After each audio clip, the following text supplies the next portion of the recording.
우리에게 주신 하나님의 말씀은 요한복음 15장 9절에서부터 11절 말씀입니다.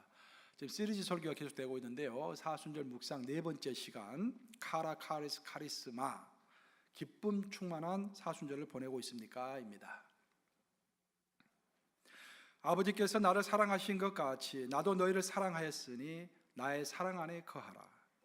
내가 아버지의 계명을 지켜 그의 사랑 안에 거하는 것 같이 너희도 내 계명을 지키면 내 사랑 안에 거하리라. 11절 같이 읽습니다. 시작. 내가 이것을 너희에게 이름은 내 기쁨이 너희 안에 있어 너희 기쁨을 충만하게 하려 함이라. 살아계신 하나님의 말씀입니다. 이제 사순절이 후반으로 들어섰습니다. 여러분들 우리 교회에서 하고 있는 사순절 40일 특별 새벽기도에 지금 많이 나오셔서 감사하고요. 모 성도님 저한테 그래요. 토요일이 되면 파킹plat이 없다고 그래요. 저희가 교회가. 그래서 바깥에서 미리 파킹하고 오니라고 좀 늦는다고 목사 이해해 주시라고 나한테 그렇게 해서 아주 토요일 날 열기가 뜨거운 것 같아요. 또 이번 주 토요일 날은 지난주 설교할 때 가르쳐 줬던 설교법을 기도법을 같이 한번 해보자 했더니 이야 뜨겁게 하시더라고요. 손 다 들고 그냥 큰 소리로 외치고. 그래서 뜨거웠습니다. 고맙습니다. 저는 이런 여러분들의 노력이 어떤 의무감에서 하는 노력이 아니라 정말 하나님께서 살아계시고 온 우주를 창조하시고 하나님이 나를 사랑하시고 그 하나님의 말로 표현할 수 없는 영광이 드러나서 저 감격하고 감사해서 기쁨에 겨워서 저절로 나오는 그런 열심이기를 우리 주님의 이름으로 축복합니다. 우리 세상 생활도 각박한데 신앙생활까지 의무적으로 하면 얼마나 힘듭니까 우리가. 그렇죠? 신앙생활에는 기쁨이 있어야 할 줄로 믿습니다.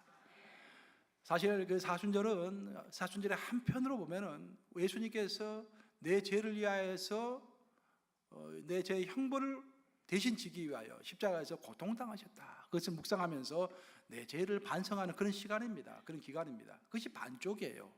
근데 또 다른 반쪽은 도대체 내가 무엇이겠는데 온 우주의 주제 되시는 성부 하나님께서 나 하나를 그렇게 염려하고 걱정하고 사랑해가지고 자기 하나밖에 없는 독생자 예수를 나 때문에 십자가에 못 박아 죽게 하시고 그 보혈로 나를 구원해 주시고 구원해주고 끝나는 것이 아니라 지금도 그분의 영인 성령을 보내셔가지고 나를 보호하시고 인도해 주시는가. 그 사랑이 도대체 뭔가, 내가 도대체 뭔데 나를 이렇게 사랑해 주시는가. 그 사랑을 생각하면서 감격하고 기뻐하는 그것이 또 사순절의 절반인 것입니다. 사순절은 균형이에요. 한편으로는 슬픈 거죠. 내 죄를 자책하는 것이죠. 반성하는 것이죠.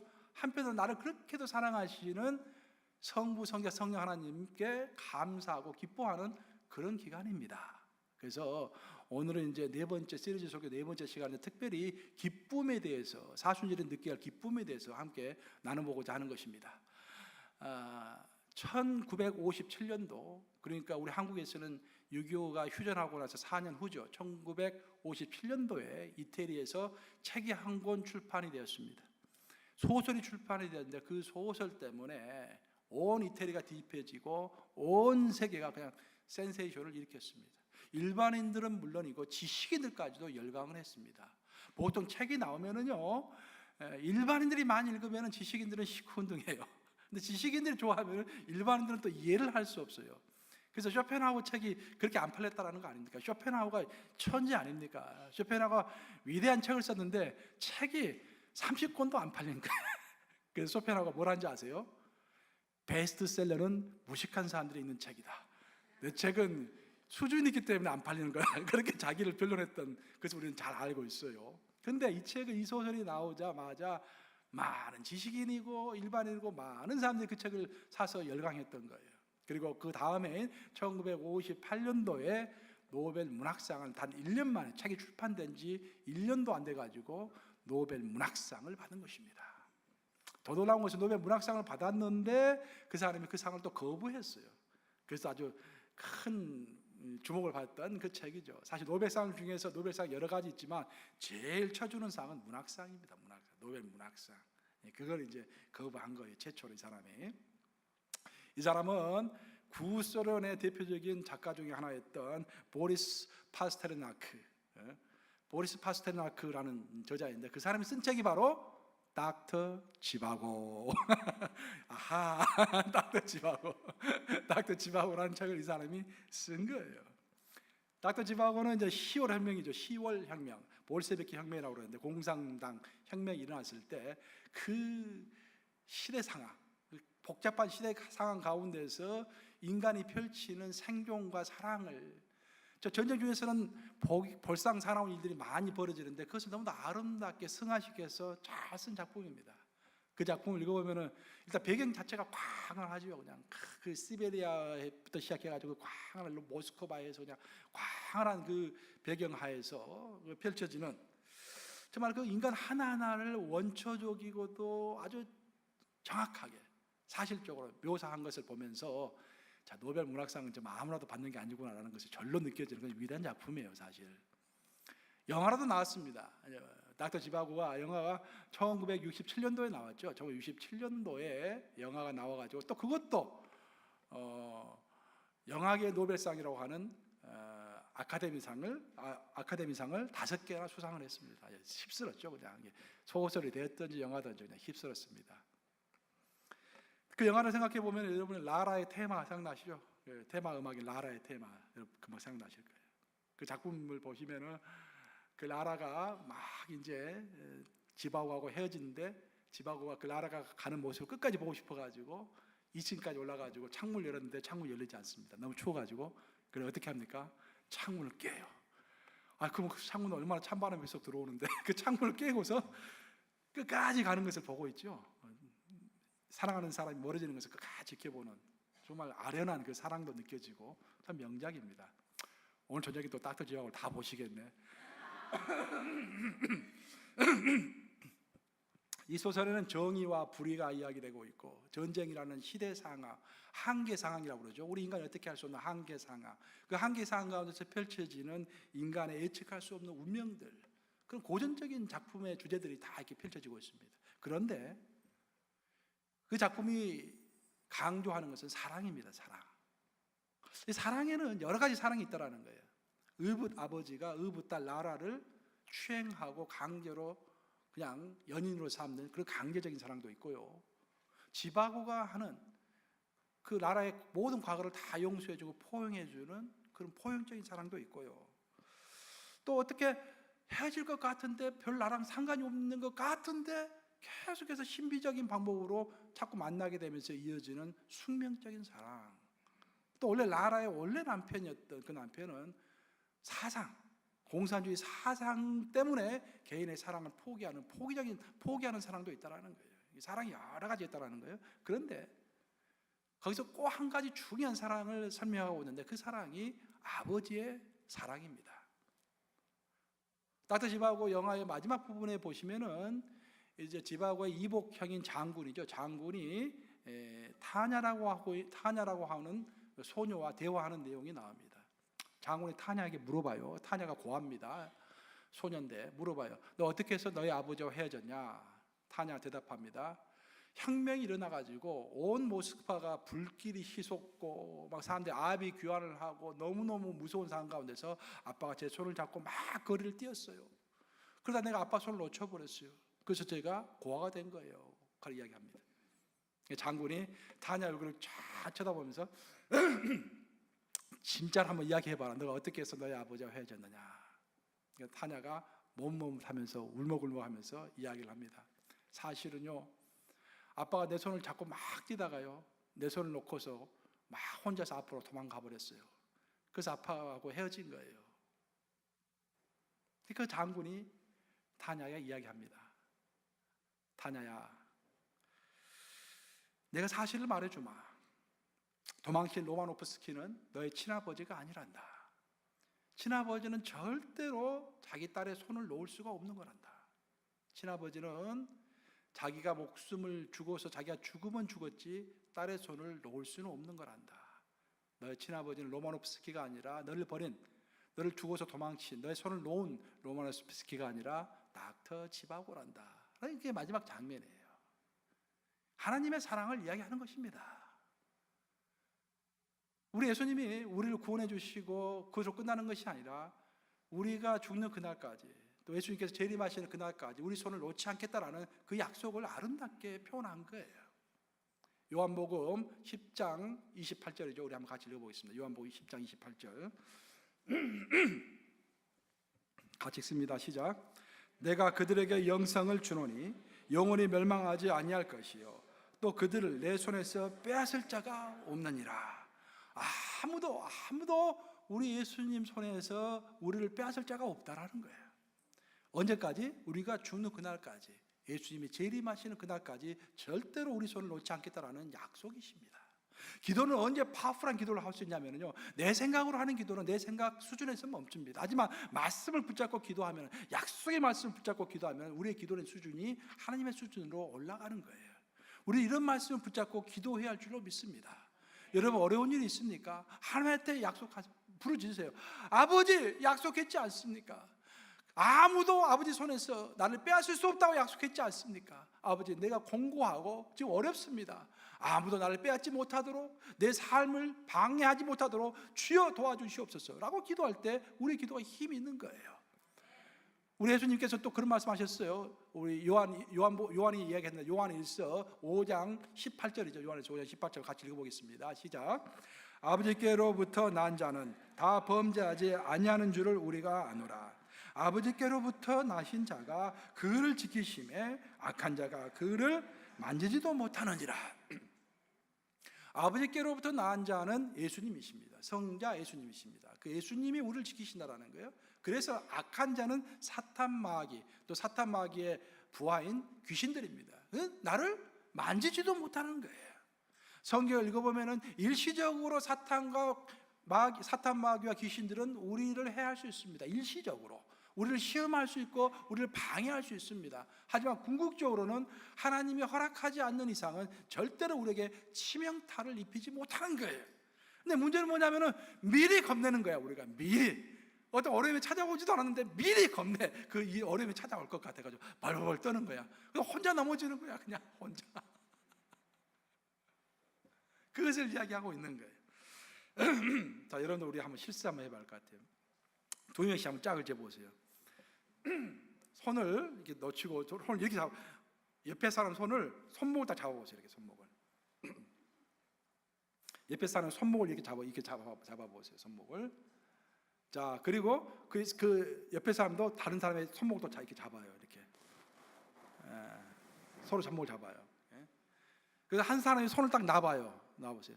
그 손이 어떻게 되고 있습니까? 여전히 붙잡혀 있죠. 이게 바로 이제 예수님의 사랑이에요. 나는 예수님의 손을 놓을 수가 있어요. 그렇지만 여전히 나는 이렇게 잡고 있다가 내 손을 놓을 수 있죠. 그러면 여전히 누가 내 손을 잡고 있습니까? 예수님 내 손을 여전히 잡고 있는 거예요.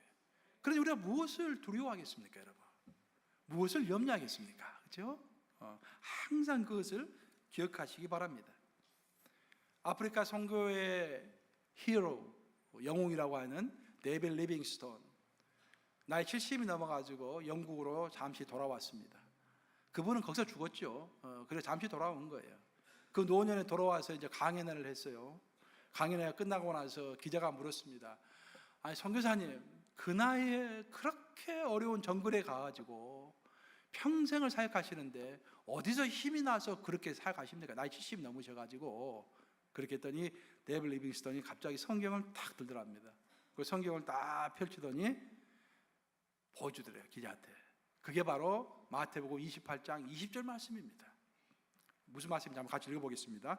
마태복음 28장 20절 시작. 내가 너에게 분부한 모든 것을 가르쳐 지키게 하라. 볼지어다 내가 세상 끝날까지 너희와 항상 함께 있으리라 하시니라. 언제까지 하나님께서 우리와 함께 하십니까? 세상 끝날까지. 믿습니까, 여러분? 예수님은 우리를 구원시켜 주실 뿐만 아니라 세상 끝날까지 우리를 보호하시겠다, 그런 말입니다.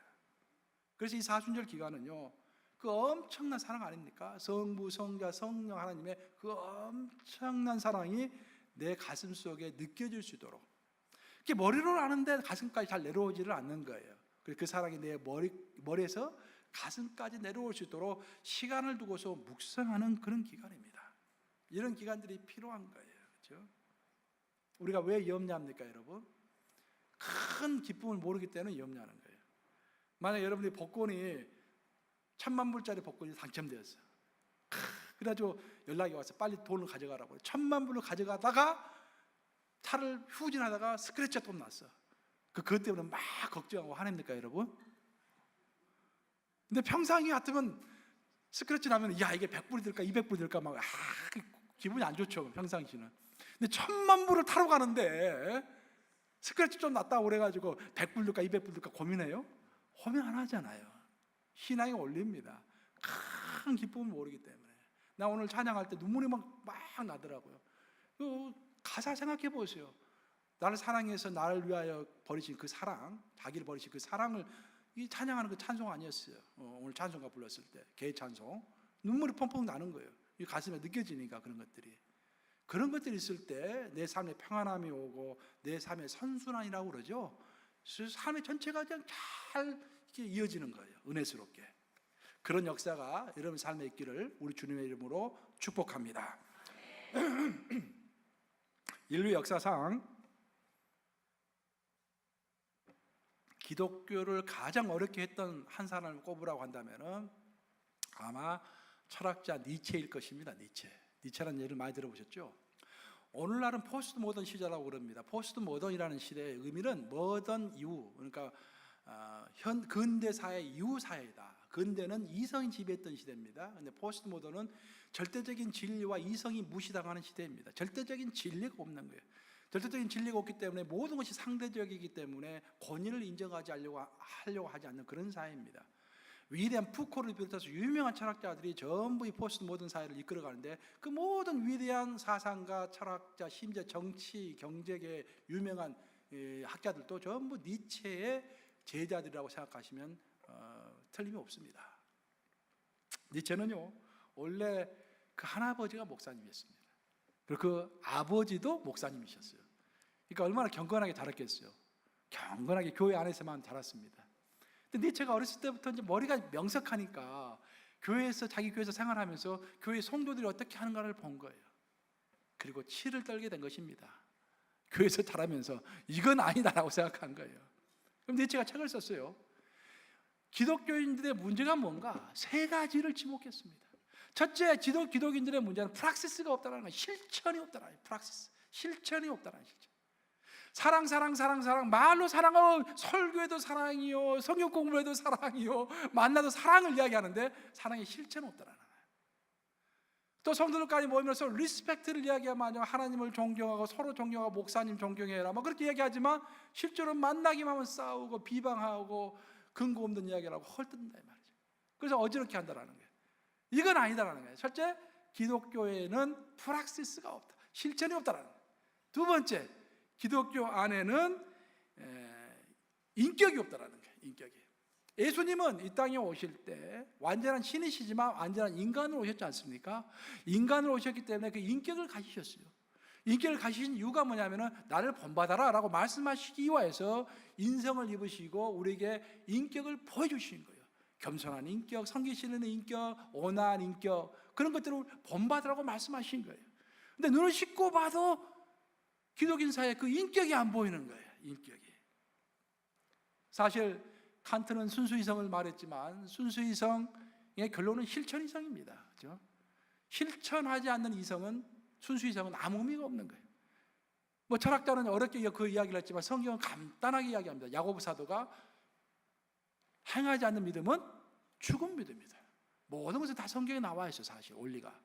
행하지 않는 믿음은 죽은 믿음이에요. 그런데 말은 많은데 행함이 없다라는 거예요.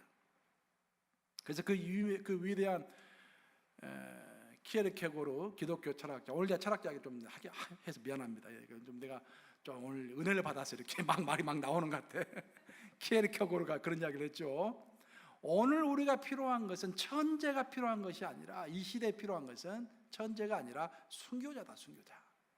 우리 주위에 똑똑한 사람이 얼마나 많습니까? 천재도 많고 수재도 많고 똑똑한 사람이 많죠. 우리에게 필요한 것은 그 똑똑한 사람이 아니라 자기를 쳐서 복종시켜서 모범을 보일 수 있는 순교자가 우리에게 필요하다는 거예요. 오늘 뉴스 최근에 보니까 한국에서 난리가 아니더라고요. 장관 후보자들 뭐 이렇게 청문회를 했는데 전부 다 문제가 있는 거야. 부동산 투자하지 말라고 막 이야기해놓고 나서 자기는 다 돼서 바로 그 순간에 부동산 투자를 다 한 거야 이게. 그래서 왜 이런 사람들을 추천했습니까? 라고 청와대에 물어봤더니 아무리 찾아도 인재가 없다라는 거야. 그나마 그 중에서 제일 낫다라는 거야. 그나마. 우리에게 천재가 없는 게 아니에요. 우리 가운데 얼마나 똑똑한 사람들이 많습니까? 근데 우리에게 필요한 것은 천재가 아니라 순교자예요, 순교자. 근데 그것을 니체는 교회에서, 자기가 자란 교회에서 눈을 씻고 봐도 인격자를 볼 수 없었던 거예요. 세 번째, 더 중요하게 니체가 발견한 것은 뭐냐면은 기독인들에게는 기쁨이 없다라는 거예요. 기쁨이. 진짜로 예수님께서 살아계시고 그 예수님이 우리에게 영원한 생명을 주셔서 영생을 지금부터 누리고 있고, 우리가 어떤 삶을 살든지 죽고 나면 천국에 간다라는 것이 마음에 확증이 된다고 한다면 왜 기쁘지 않겠습니까? 제가 아까 복권 이야기, 스크래치 이야기를 했잖아요. 복권 받으러 가다가, 상금 받으러 가다가 좀 스크래치 난다고 해가지고 우리가 낙담하겠습니까? 근데 얼굴을 가만히 봤더니 마른 천국을 이야기하는데, 마른 영생을 이야기하는데 그 얼굴은 항상 어두워. 항상 입에서는 비관적인 말만 나와. 그 얼굴, 그 모습을 보면 너무너무 힘이 없어. 기도를 해도 의무적으로 기도하는 것 같아. 수예배 나와도 의무적으로 나오는 것 같고, 새벽기도 나와도 의무적으로 나오는 것 같고, 주일예배도 마지못해 눈치 보면서 나오는 것 같아. 그게 아니라 이건 아니다 라고 니체가 이 세 가지를 지목했던 거예요. 저는 이 세 가지를 보면서 첫째, 프락시스가 없다, 실전이 없다. 두 번째, 인격이 없다. 세 번째, 기쁨이 없다. 내가 놀란 것은 뭐냐면 이 세 가지가 다름 아닌 오늘날 가나안 성도들이 주장하는 거예요. 가나안 성도 누굽니까? 거꾸로 하면은 안 나가 성도들, 안 나가 성도들. 예수님은 믿지만 교회는 안 나간대요. 그래서 가나안 성도들이라고 그래요. 가나안 성도들. 가나안, 거꾸로 하면은 안 나가. 그들이 이야기하는 것이 그걸 아니 말이죠. 그런데 그들의 주장은 이렇지만 우리가 정말 그 말이 사실인가 이 성경을 쭉 상고해 보면은 어떤 해답을 우리가 얻을 수가 있습니다. 우리 예수님께서는 공생애를 시작하시면서 기적을 많이 베푸셨는데 그 첫 번째 기적이 뭡니까, 여러분? 예수님이 베푸신 첫 번째 기적은 가나의 혼인잔치 기적이에요. 가나의 혼인잔치 기적. 성경에서는 항상 순서가 중요합니다. 이름도 먼저 나면 그 사람이 중요한 거예요. 베드로, 야고보, 요한. 그런 식으로 이름이 항상 먼저 나오면 중요한 거예요. 마찬가지로 예수님 많은 기적을 베푸셨는데 그 중에서 공생을 시작하자마자 베푸신 첫 번째 기적이라고 한다면 그냥 베푸신 기적이 아닙니다. 그 기적은 포괄적인 상징적인 의미가 있는 거예요. 그래서 가나의 혼인잔치가 중요한 거예요. 비유 중에서는 탕자의 비유가 제일 중요하고, 기적 중에서는 가나안 혼인잔치가 주는 의미가 전체적인 예수님의 기적의 의미입니다. 그 무슨 의미인가? 가나안 혼인잔치가. 가나안 혼인잔치는 무엇보다도 물이 포도주로 바뀐 사건이에요. 그렇죠? 물과 포도주의 차이점은 뭐냐면 포도주는 마시면은 즐겁다라는 거예요.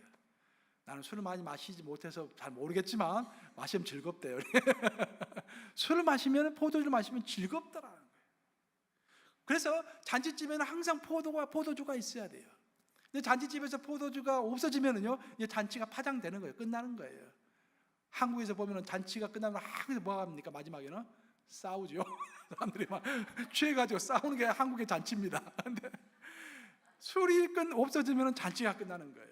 근데 그 잔치가 끝날 때쯤 예수님께서 물을 포도주로 바꾸셔가지고 즐거운 잔치가 계속 이어지도록 했다라는 것이 핵심적인 내용입니다. 그 말은 무슨 말이냐면은 우리 예수님은 우리에게 바라시는 것이 우리 하나님 앞에서 누리는 기쁨의 잔치가 끝없이 펼쳐지기를 원하신다, 그런 말이에요. 언제까지? 우리가 죽는 그날까지, 예수님이 재림하시는 그날까지. 예를 들어서 우리가 오늘 설교를 듣습니다. 은혜 충만해요. 감사해요. 그러다가 한 일주일쯤 지나고 나면 막 은혜가 이제 없어지려고 그래. 근데 그때 하나님께서 또 새 포도주를 우리에게 주시는 거예요. 그렇죠? 새 말씀을 주시는 거예요. 더 은혜가 충만해. 날이 날마다 목사님 다음 주는 더 좋은 설교 못할 거야. 지난주 그렇게 생각했죠? 근데 이번보다 더 좋다고 그럴 거야. 분명히 지난주보다. 나날이 막 기뻐지는 거야, 많이. 기도를 해도 마찬가지야. 기도를 처음 했을 때는 별로 맹맹해. 근데 하다 보니까 뭔가 느껴지는 거야. 말로 표현할 수 없지만. 하다 보니까 불을 받는 거야. 불을 막. 이 성령의 불을 받는 거야. 하다 보니까 하나님이 살아계신 것이 딱 보이는 거예요. 언제까지 깊어집니까? 기도가 죽는 그날까지 기도가 계속 깊어지는 거예요. 그 기쁨이 끊이지 않도록 끊일만 할 때가 되면은 하나님께서 새 포도주를 주신다는 거예요. 새 말씀을 주시고 새 기도를 주시고 새 친구를 주시고 새 교제를 주신다는 거예요. 그것이 가나의 혼인잔치의 핵심적인 메시지입니다. 우리 예수님은요, 파티의 사나이였어요. 파티의 사나이. 파티를 너무 즐기셔가지고 우리 예수님 너무 먹는 것을 밝히시고 많이 드시고 또 마시는 것도 너무 많이 마셔가지고 예수님의 별명이 있었죠. 예수님 별명이 나오잖아요. 성경 읽어보면 예수님의 별명이 뭡니까? 먹기를 탐하고 포도주를 즐기는 자다. 그것이 바리새인들이 예수님에게 붙여줬던 별명이에요. 자, 따라서 해볼까요? 먹기를 탐하고 포도주를 즐기는 자. 역시 따라서 하지 않는 분이 많군요. 그래서 목사님이 많이 먹고 많이 마시면 예수님의 명령을 잘 지키는 거예요. 예수님의 몸을 잘 따라가는 거예요. 하여튼 예수님이 많이 먹으시고 많이 드셨어요. 잔치가 있는 곳이면 그 사람이 어떤 사람인가에 관여하지 않고 가셨습니다. 세리인 삭개오의 집에 가서 잔치를 벌이셨고 바리새인 집인 시몬의 집에까지 찾아가셨어요. 거기서 잔치를 즐기셨습니다. 그리고 예수님께서 놀라운 것은 부활하시고 나서 그 중요한 순간에 제자들에게 뭐라고 하십니까? 먹을 것을 가져오라 라고 하시죠. 예수님이 먹을 것을 가져오라고 하시고 부활하신 다음에 그 중요한 중대한 순간에 음식을 드십니다. 그리고 자기를 배반했던 제자들을 찾아가가지고 갈릴리까지 찾아가셔가지고 뭘 하십니까? 음식을 만들어 주세요. 음식을 손수 만들어가지고 제자들에게 먹어라 라고 주시는 거예요. 굉장한 의미가 있습니다. 여러분, 먹고 마시고 교제하고 즐기는 것입니다. 즐거워하는 것입니다. 이 온 우주를 우리에게 주셨어요. 온 우주를 하나님께 우리에게 주셨고 이 자연을 우리에게 주신 것입니다.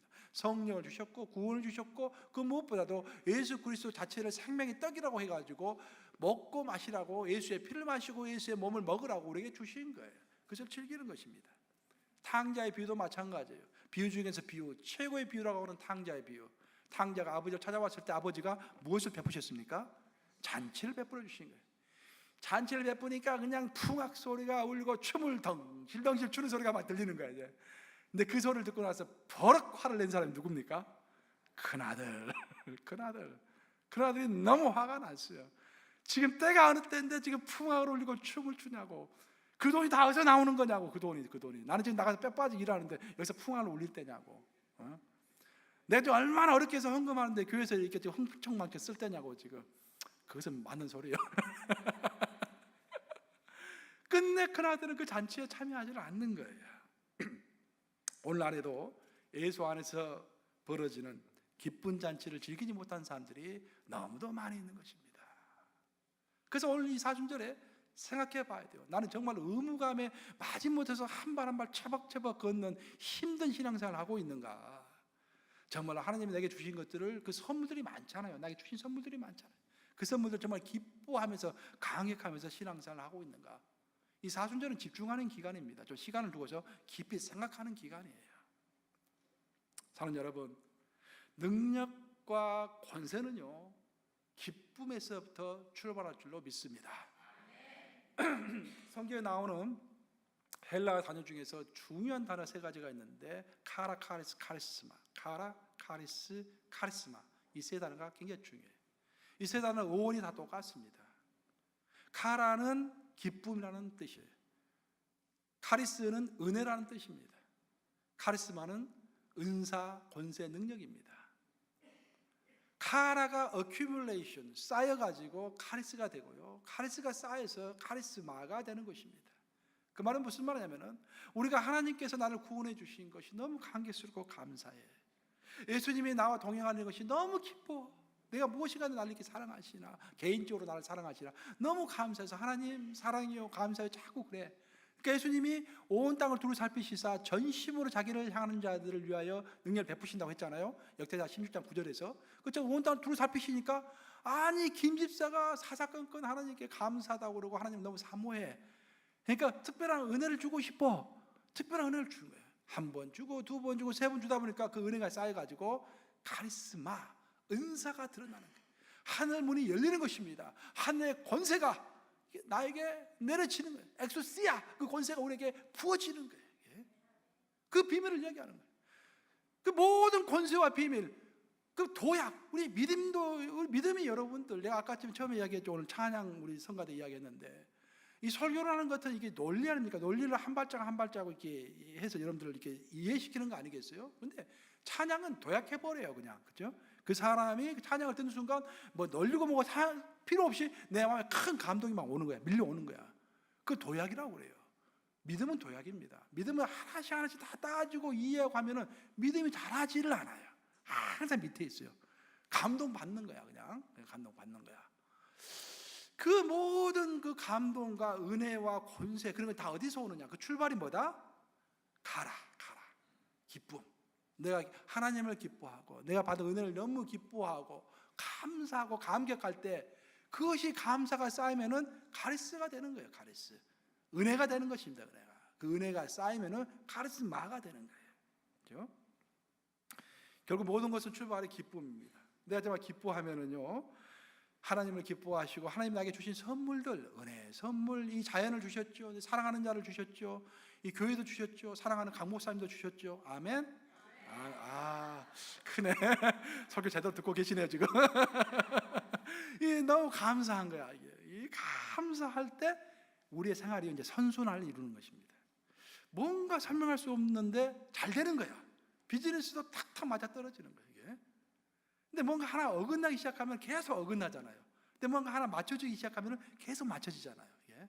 그래서 내 삶이 평온해지는 거예요. 그게 성경에서 말하고 있는 신앙의 비밀입니다. 그 모든 비밀의 출발은 뭐다? 가라. 따라서 해보겠습니다. 가라. 기쁨. 그것에서부터 모든 것이 출발하는 거예요. 오늘날 기독교에는요, 오직 예수라는 표가 좀 촌스럽다는 말 많이 해요. 목사님 너무 강합니다. 오직 예수. 그렇게 이제 생각하시는 분들이 있어요. 하지만 그것보다 더 중요한 것도 없습니다, 여러분들. 물론 우리가 성부 하나님께 나아가죠. 누구를 통해서 성부 하나님께 나아갑니까? 예수님을 통해서 성부 하나님께 나아가는 거예요. 물론 성령님께서 우리를 이끄시죠. 그 성령님은 누구의 영이십니까? 성부 하나님의 영이면서 동시에 예수님의 영인 것이에요. 모든 중간에 예수님이 계십니다. 예수님이 우리와 가깝게 하기 위하여 육신을 입고 우리가 똑같은 고초를 다 당하시고 우리를 이해하시는 거예요. 우리를 동정하시고 긍휼하시는 거예요. 같이 함께 하시는 것입니다. 그래서 우리가 오직 예수를 부르시는 거예요. 그런데 오늘날에는 그 오직 예수라고 해요. 예수. 근데 예수가 아니라, 예수 그 자체가 아니라 Jesus himself가 아니라 about Jesus. 예수님에 관한 것들이 너무 많아요. 우리 신앙생활에도 예수에 관한 것이 너무 많고요. 교회도 예수에 관한 것이 너무 많습니다. 그러다 보니까 관한 것을 예수에 관련된 것만 이렇게 하다 보니까, 격가지만 하다 보니까 실제로 예수님을 못 만나는 거예요. 예배도 어떤 형식이 너무 복잡해. 그래서 예수님을 못 만나. 기도도 하는 것 같은데 다른 거 격가지가 막 하다 보니까 예수님을 못 만나고 기도를 끝마치는 거예요. 이게. 그런 것이 오늘날의 문제예요. 예수를 만나요. 예수를. 오늘날 우리에게 필요한 것은 예수에 관한 인포메이션이 아닙니다. 그보다는 트랜스포메이션이 필요한 거예요. 인포메이션은 정보이고 트랜스포메이션은 우리가 변화되는 것을 트랜스포메이션이라고 하지 않습니까? 근데 우리가 어떻게 해서 변할 것인가? 그 예수 자체를 만나고 예수 자체를 기뻐할 때, 다른 거 기뻐하는 것이 아니라 예수를 볶음 맞은 것처럼 기뻐할 때, 그리고 정말 그것이 마음과 닿아야 돼요. 시간이 좀 오래 걸립니다, 여러분들. 저는 나날이 그것이 새로워요. 매년 새롭고 예수님을 정말 느낀다는 것이 새롭습니다. 그래서 느껴야 돼요. 예수님이 정말 나를 사랑한다는 것을 느껴야 돼요. 그럴 때 삶의 선순환이 시작되고 막 기쁨이 샘솟고 막 감격하는 거예요. 찬양하면 눈물이 막 나오는 거예요. 이게 눈물이. 나이가 50이 훨씬 넘을 때 눈물이 막 나오는, 찬양할 때 막 이렇게. 사실 베토벤의 음악, 내가 음악을 잘은 모르지만 베토벤의 음악을 이제 들어보면 그런 것 같아요. 굉장히 단순한 것 같아요. 그렇지만 강력한 것 같아요. 단순하지만 순수하고 강력한 것 같아요. 근데 모차르트 음악을 들어보면 굉장히 기교가 많잖아요. 듣기 아주 좋잖아요. 이게. 근데 묘하게 이게 내 해석이에요. 저 음악을 잘 몰라요. 제 해석인데 듣고 나면은 모차르트 음악은 뭔가가 남는 것 같아요. 나에게 막 열정을 심어주는 것 같은데, 모차르트 음악은 막 듣기는 좋은데 듣고 나면 그걸로 끝이야. 별로 남는 게 없어.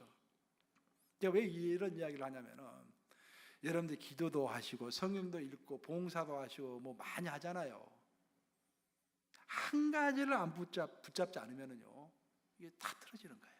그 한 가지가 뭡니까? 예수. 그 예수로부터 기뻐야 돼요. 예수 때문에 기뻐야 돼요. 예수 때문에 기쁘면은 그것이 신앙의 비밀입니다, 여러분.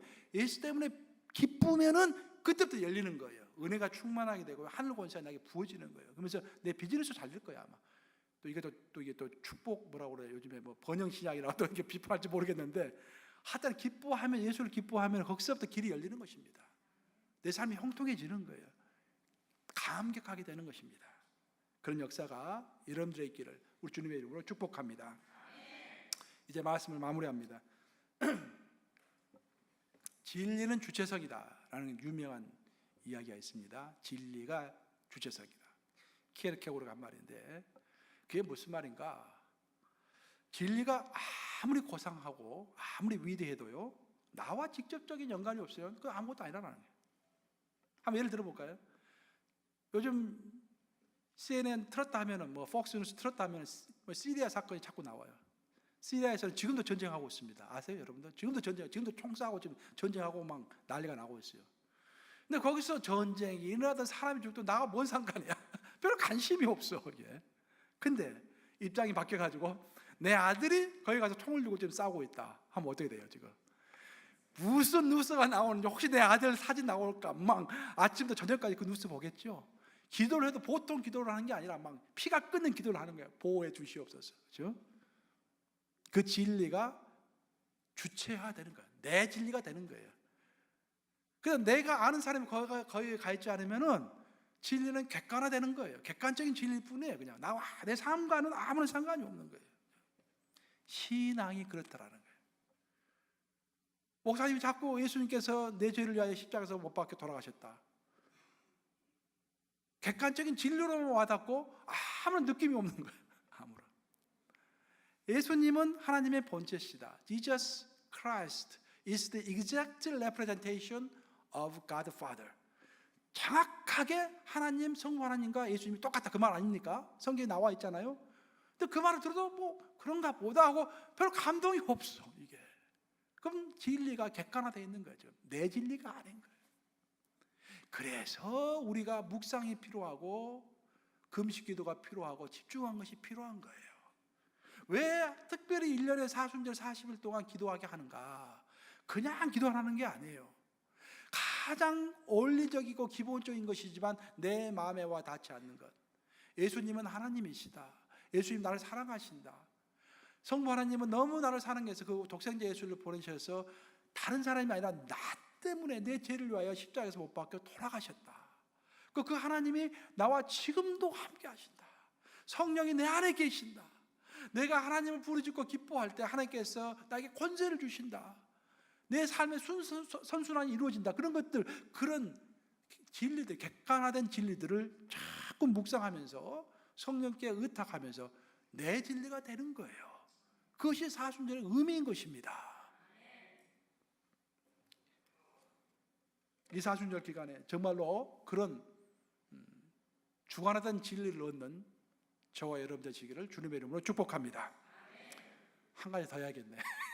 시간 좀 남아서. 중세시대에 한마디만 하고 이제 마치려고 합니다. 중세시대의 가장 위대한 신학자면 토마스 아퀴나스 아닙니까? 토마스 아퀴나스가 인류가 배출한 3대 천재 중에 하나라고 그래요. 얼마나 위대한지 토마스 아퀴나스는 모든 신학을 혼자서 다 정리해버렸습니다. 신학 대전이라는 위대한 책을 썼죠. 모든 신학을 통일해버린 거예요. 그냥 완전히. 근데 그 토마스 아퀴나스가 쓴 신학 대전은 위대한, 방대하고도 치밀하고도 위대한 그 신학적인 책이 한편으로는 사람들의 영성을 질식시키고 또 이렇게 활동력을 저하시키는 그러한 면도 있었어요. 그래서 세월이 좀 지나서 토마스 아퀴나스에 대항해서 토마스 아켄피스가 나와가지고 그 유명한 그리스도를 본받아, 그 책 아시죠? 인류 역사에 길이 남을 만한 그리스도를 본받아라는 짧은 책이지만 강력한 책을 썼습니다. 예수라는 실존애가 모든 것이 있는 것이다. 사상과 신학에 있는 것이 아니라 실존애가 있는 것이다. 구원의 복음 그 자체에 능력이 있는 것이 아니라 그 구원의 주인 되시는 예수의 실존에 구원이 있는 것이다. 예수님을 붙잡아야만이 천국이 있는 것이다. 그 이야기를 하는 거예요. 예수를 본받아야 한다. 그 이야기를 한 것입니다. 근데 이제 토마스 아퀴나스의 작품이 굉장한 작품인데 좀 드라이했겠죠. 자꾸 책을 쓰다 보면 사람이 드라이해지잖아요, 이제. 그래서 이제 영성이 좀 많이 드라이해졌던 것 같아요. 그러다가 이분이 1273년 12월 6일 날 미사에 참석합니다. 그날은 성 아콜라스 축일 미사였어요. 특별한 미사였기 때문에 이제 미사에 갔던 것 같아요. 미사에 가고 미사를 들었는데 미사를 들고 난 다음에 책을 쓰질 않는 거야. 토마스 아퀴나스에게는 여러 명의 비서가 있었습니다. 책을 쓸 때 토마스 아퀴나스는 비서를 한 30명 딱 앉혀놓고 나서 이 사람에게 한마디 하고 막 봐줬는 거예요. 이 사람한테 한마디 하고 책을 세 권네 권을 한꺼번에 쓰는 거예요. 너무 천재해가지고 이제 비서들이 많이 있었는데 평생 책을 쓰던 사람이 책을 안 쓰는 거야. 그래서 비서들이 묻습니다. 선생이시여, 왜 책을 쓰지 않으십니까? 토마스 아퀴나스가 아무 말도 하지 않았어요. 근데 자꾸 물어봐. 계속 안 쓰니까 왜 안 쓰냐고. 토마스 아퀴나스 이런 고백을 합니다. 나는 이제 더 이상 책을 쓸 용기가 없네. 그날 성 아콜라스 축일 미사에 참석했는데 그때 내가 하나님의 영광을 봐버렸네. 그날 내가 미사를 드리다가 하나님의 영광을 봤는데 너무너무 깜짝 놀랐네. 내가 그 하나님의 영광은 너무도 위대해서 내가 평생에 난 내 자신을 천재라고 생각하고 그렇게 열심히 책을 썼는데 그 하나님의 영광 앞에 내 책들이 지푸라기만 또 못하다는 것을 깨달아 알게 되었네. 나는 더 이상 책을 쓸 용기가 없네 라고 책을 쓰지 않았습니다. 그리고 그 다음에 죽었어요. 그 다음에 죽었습니다. 사랑하는 여러분, 부활하신 그 예수님의 존재 자체, 그것이 우리에게 느껴져야 돼요. 왜? 부활하셔서 지금도 영으로 살아계시니까. 그 하나님의 예수님의 영광이 느껴지고 우리 삶에서 체험되어야 합니다. 더 중요하게는 예수님이 자기 몸까지 피와 물까지 다 누구를 위해서 흘리셨습니까? 나를 위하여 흘리신 거예요. 그것이 내 마음에 느껴져야 돼요. 그때 이 모든 땅에 있는 것들을 초월하게 되는 것입니다. 참새에서 독수리가 되는 거예요. 독수리가. 이번에 어제 토요일날 설교했죠? 토요일 설교 들은 사람 다 이해할 거예요. 참새가 아니라 독수리가 되는 거예요. 하나님의 예수님의 존재, 예수님의 사랑, 예수님의 영광. 그래서 우리가 기뻐할 때 기쁨이 카라가 카리스가 되고 카리스가 카리스마가 되면서 내가 비둘기가 독수리가 되는 것입니다. 참새에서. 이 모든 것들을 진정으로 확인하는 사순절, 그래서 기뻐하는 사순절이 되기를 우리 주님의 이름으로 축복합니다. 기도하시겠습니다.